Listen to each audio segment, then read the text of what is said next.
नमस्कार, मैं नरेंद्र चौधरी स्वागत करता हूं आपका अपने परिवार स्टडी कैपिटल में। एंड आप सबके खुश रहने और मस्त रहने की कामना करता हूं। तो स्टूडेंट, सीयूटी स्टडी कैपिटल आपके सीयूटी यूजी 2025 के एग्जाम के लिए लेकर आई है पीवाईक्यू क्वेश्चन सीरीज, जिसमें हम आपके 2023 के जो पेपर आया था बायोलॉजी डोमेन का, उसके क्वेश्चन डिस्कस कर रहे हैं। और ऑलरेडी हमने 4 पार्ट डिस्कस कर चुके हैं और आज हमारा पार्ट नंबर 5 है।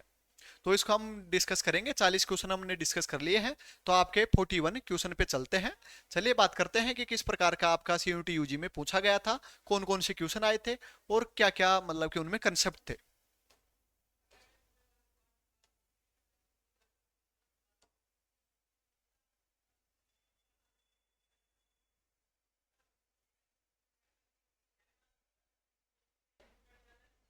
इसमें बोला गया है कि ये आपका जो पैराग्राफ दिया गया है, इसको ध्यान से पढ़ना है और फिर हमें क्या है कि आंसर करने हैं। जिसके बेसिस पर अगर मैं बात करूं तो इसको हिंदी में करते हैं हम जस्ट आगे।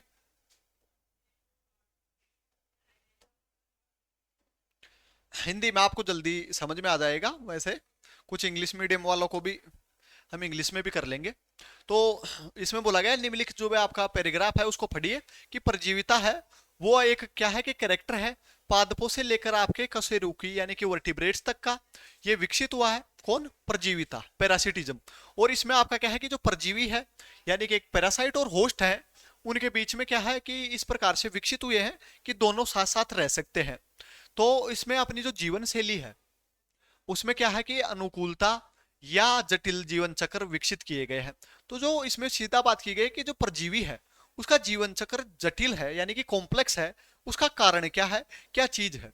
तो इसी चीज को बोला गया है कि जो कॉम्प्लेक्स लाइफ साइकिल है किसकी? पैरासाइट की। उसका मतलब क्या है? तो कॉम्प्लेक्स लाइफ साइकिल का मतलब कि उसमें वो जो लाइफ साइकिल है वो एक जगह या किसी एक ऑर्गेनिज्म में पूरी ना होकर एक से ज्यादा जो आपके होस्ट हैं उनके अंदर अगर पूरी होती है तो वो एक तरीके से क्या हो जाएगी? कॉम्प्लेक्स हो जाएगी, जटिल हो जाएगी। तो इसी चीज को बोला गया है कि हैविंग वन और टू इंटरमीडिएट होस्ट। इसके लिए मेनली आपका जैसे कि फैसिलिटेटेड पैरासिटिज्म हो गया या प्राइमरी होस्ट हो गया। तो ऐसे एक से ज्यादा आपके क्या थे? इंटरमीडिएट होस्ट थे। उसकी वजह से क्या है कि जो पैरासाइट है उसकी लाइफ साइकिल मेनली कॉम्प्लिकेटेड हो जाती है। ओके, तो चलिए आगे बढ़ते हैं हम क्वेश्चन नंबर 42 के बारे में। 42 में भी हमें क्या है कि यही पैराग्राफ था, इसी को हमने पढ़ा था और इसी के बेसिस पर हमें पूछा गया है आगे जो भी क्वेश्चन था वो। अब पूछा गया है कि जो पैरासाइट है वो हार्म होता है किसके लिए? होस्ट के लिए। क्यों होता है हार्म? तो आपको पता है कि जो पैरासाइट है, परजीवी है, वो किसी ऑर्गेनिज्म के ऊपर रहते हैं तो उससे क्या है कि न्यूट्रिशन लेते हैं, उसका फूड वगैरह ऑब्जर्व करते हैं, तो उसको क्या करते देते हैं, लास्ट में जाते जाते डेथ कर देते हैं।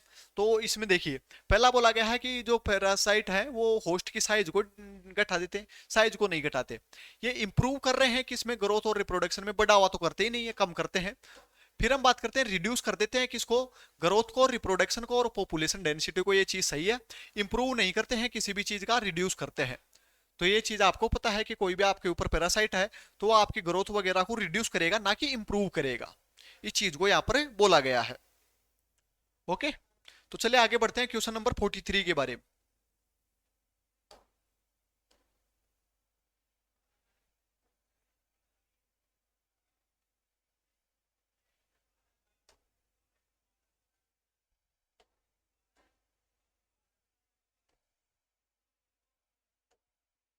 अब बात की गई है यहाँ पर आपको क्या है कि डिफरेंट ऑर्गेनिज्म दिए गए हैं और उनको यहाँ पर कि कौन से किस प्रकार के पैरासाइट दर्शाते हैं। तो जो कोयल है और जो कोवा है उनके बीच में पाई जाती है ब्रूड पैरासिटिज्म यानी कि अंड परजीविता। कि जो कोयल है वो अपने क्या है कि अंडे किस में देती है? कोवे के घोंसले में देती है। तो इसको हम क्या बोलते हैं? ब्रूड पैरासिटिज्म बोलते हैं। तो पहला में तो हो जाएगा आपका थर्ड। फिर हम बात करते हैं कि जो प्लाज्मोडियम है वो क्या करता है? प्लाज्मोडियम आपको पता है कि किसके लिए रेस्पॉन्सिबल है? मलेरिया के लिए रेस्पॉन्सिबल है। और ये आपका क्या है कि मेनली एंडोपेरासाइट के रूप में काम करता है। तो ये हो गया प्लाज्मोडियम एंडोपेरासाइट। फिर हम बात करते हैं कि जो ऑर्किड है और जो मैंगो है वो किस प्रकार का रिलेशनशिप है। यह आपका क्या है कि कॉमनशिल ऑर्गेनिज्म के रूप में दर्शाया गया है। पैरासिटिज्म नहीं दर्शाते हैं ये। फिर कॉपीपोड्स हैं वो आपके क्या है कि पैरासाइट के रूप में काम करते हैं। तो ऐसे आपका क्या है कि ऑर्किड ये आपका किस में हो जाएगा? सेकंड में और जो बी है उसमें हो जाएगा आपका सेकंड, सॉरी फर्स्ट। तो देख लीजिए, बी में फर्स्ट, ए में थर्ड और डी में टू। ये वाला आपका सेकंड आंसर हो जाएगा। इसमें हमें मैच द फॉलोइंग पूछा है। अब हम बात करते हैं क्वेश्चन नंबर 44 के बारे में।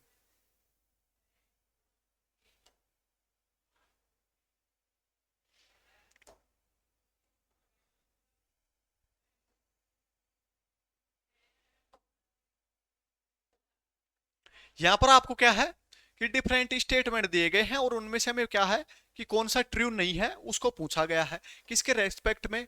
होस्ट और जो पैरासाइट है उनके बीच में जो रिलेशनशिप है उसके बेसिस पर। तो होस्ट और पैरासाइट है वो को इवोल्व हो सकते हैं। पैरासाइट आपका क्या है कि इवोल्व हो रहा है, इलोबरेट कर रहा है नर्वस सिस्टम फॉर सर्वाइवल। इसको हिंदी में कर लेते हैं एक बार।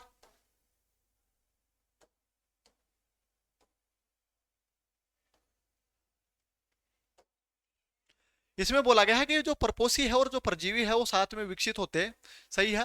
परजीवी में जीवित क्या है? परजीवी में जीवित करने के लिए मुख्य तंत्रिका तंत्र का विकास करना। दूसरा अगर बोला, तीसरा बोला गया है कि अगर जो आपका परपोषी है वो परजीवी को अस्वीकार कर देता है तो परजीवी क्या है कि उन संसाधनों को निष्प्रभावी करने में, मतलब कि निष्प्रभावी करने के साधन विकसित कर लेता है। ये चीज सही है। अगर परपोषी परजीवी को अस्वीकार कर देता है तो परजीवी दूसरे के ऊपर निर्भर या एक तरीके से दूसरे के ऊपर रहकर सफलता प्राप्त कर लेता है। ये चीज गलत है। तो यहाँ पर आपका डी ऑप्शन गलत है। ए वाला आपका सही है। तो डी नहीं आना चाहिए और आपका बी नहीं आना चाहिए। परजीवी में जीवित करने के लिए तंत्रिका तंत्र विकसित नहीं करता है वो। तो इसमें देखिए आपका कि द होस्ट इवोल्व रिजेक्ट्स, जैसे सी में बोला गया है parasite have evolve nervous system for survival, नहीं नहीं। तो ये आपका क्या है कि इस प्रकार से ये दोनों स्टेटमेंट गलत है। अब क्वेश्चन नंबर हम बात करते हैं 45 के लिए।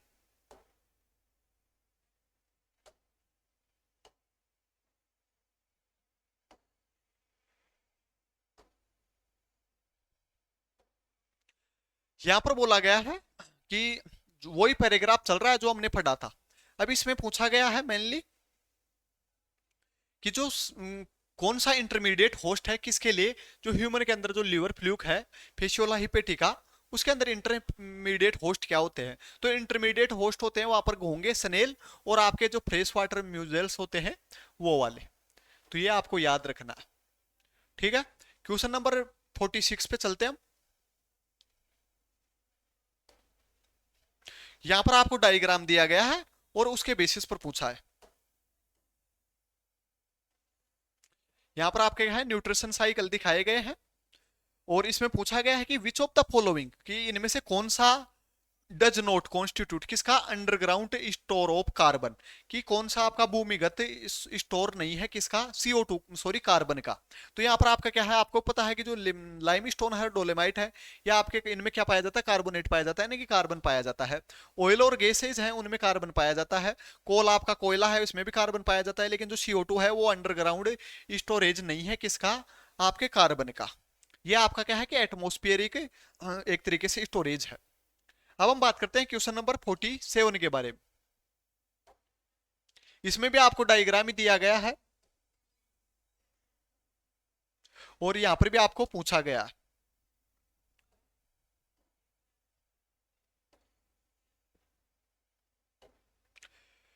डायग्राम में बोला गया है which of the following activities, जो डिक्रीज कर रही हैं किस चीज को? अमाउंट ऑफ CO2 एटमोस्फियर के अंदर। ऐसी कौन सी एक्टिविटी है जो CO2 के अमाउंट को कम करेगी? तो पहला तो है कि रेस्पिरेशन के द्वारा हम CO2 क्या करते हैं? निकालते हैं, तो अमाउंट बढ़ा रहे हैं। फिर हम बात करते हैं तीसरे ऑप्शन में। देखिए देखिए कि अगर जंगलों को जला देंगे तो पेड़ों के अंदर जो CO2 वो ग्रहण करते हैं वो क्या हो जाएंगे? ग्रहण नहीं कर पाएंगे, इसलिए CO2 बढ़ेगी। तो ये भी गलत हो गया।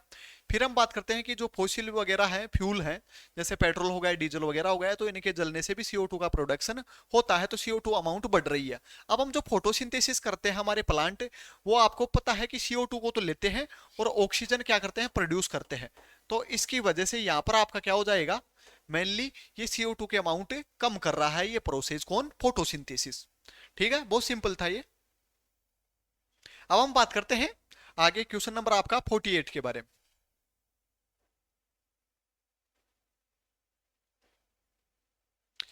यहां पर आपको वही डायग्राम दिया गया है और पूछा है इसमें पूछा गया है विच ऑफ द फॉलोइंग, इनमें से किसका अनादर नेम है, क्या न्यूट्रिशन साइकिल है उनका दूसरा नाम क्या है। जो आपके एक तरीके से पोषण चक्र होते हैं, इनको हम क्या बोलते हैं, जैव भू रासायनिक चक्र भी बोलते हैं। पोषक चक्र को या पोषण चक्र को हम क्या बोलेंगे, जैव भू रासायनिक चक्र भी बोलते हैं। इनको हम क्या बोलेंगे, बायोजियो, एक तरीके से बायोजियो केमिकल साइकिल भी बोला जाता है। तो जैव भू रासायनिक चक्र, हिंदी में इसको लिख लेना, अच्छे से याद रख लेना। जैव भू आपका क्या हो गया, मेनली जियो, जियोलॉजिकल या जियोलॉजी जो वर्ड यूज करते हैं हम, किससे करते हैं, अर्थ से। और जो रासायनिक यानी कि केमिकल,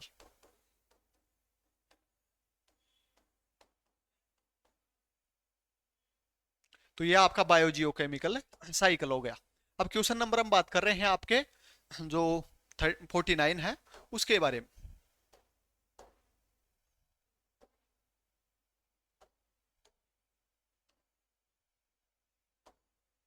वो ये आपका डायग्राम दिया गया है और डायग्राम से ही आपको क्वेश्चन पूछा है। पूछा गया है कि जो अमाउंट है किसकी, CO2 की एटमॉस्फेयर के अंदर, वो आपकी रेगुलेट की जाती है, किसके द्वारा की जाती है। तो CO2 की जो अमाउंट है वो आपको पता है कि जो प्लांट है वो ही मेनली आपके क्या है, रेगुलेट कर रहे हैं।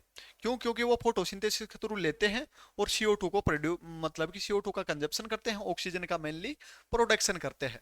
तो उसकी वजह से आपके प्लांट से एक तरीके से रेगुलेट कर रहे हैं किसको, एटमोस्फियर के CO2 को। ओके, यानी कि आपके जो वायुमंडलीय CO2 है उसकी बात की गई है यहाँ पर, वायुमंडलीय CO2 इसकी बात की गई है। क्वेश्चन नंबर है आपका 50 और 2023 के जो बायोलॉजी डोमेन थी उसका लास्ट क्वेश्चन हम डिस्कस कर रहे हैं।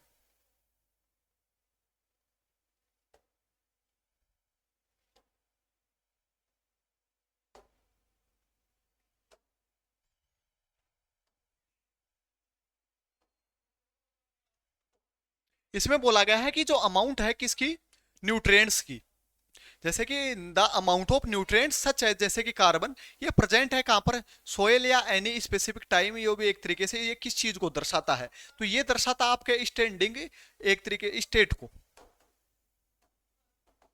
स्टैंडिंग स्टेट को दर्शाता है ये। तो स्टैंडिंग स्टेट क्या है, एक तरीके से आपके पदार्थों की अमाउंट है जो कहां पर प्रेजेंट है एक टाइम के दौरान, एक तरीके से सोयल के अंदर। तो ये आपका क्या हो जाएगा, स्टैंडिंग स्टेट। ठीक है, तो इस प्रकार से आपके 2023 के हमने 50 क्वेश्चन डिस्कस किए हैं आपके 5 पार्ट में, और इनको आप अच्छे से देखिए। इसी प्रकार से हम आपके 2024 के क्वेश्चन भी डिस्कस करेंगे और उससे पहले वाले आपके CUT UG के भी क्वेश्चन डिस्कस करेंगे। तो आप CUT स्टडी कैपिटल चैनल को सब्सक्राइब कर लीजिए और बेल आइकन प्रेस कर लीजिए, ताकि इसी प्रकार से आपको हेल्पफुल वीडियोस मिलती रहे। और मस्त रहिए, पढ़ते रहिए। Thank you.